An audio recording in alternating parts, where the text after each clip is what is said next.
शिलालेखाच्या दुसऱ्या व तिसऱ्या ओळीत प्रासादो जगदीश्वरस्य जगताम आनंददानु अज्ञाय श्रीमच्छत्रपते शिवस्य नृपतेः सिंहासने तिष्ठतः असं लिहिलेलं आहे.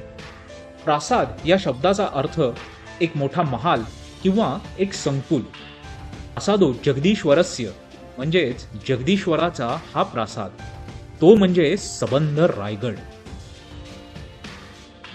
यात सिंहासनाधीश्वर छत्रपती शिवाजी महाराजांना जगदीश्वर असं संबोधलं आहे. जगदीश्वर म्हणजे जगाचा स्वामी.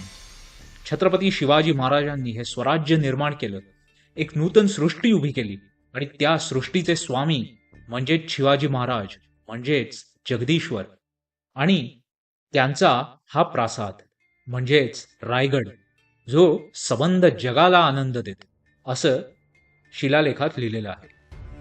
आणि हा रायगड छत्रपती शिवाजी महाराजांच्या आज्ञेवरूनच बांधला गेला आहे असंही या शिलालेखात या 2 ओळींमध्ये लिहिलं आहे.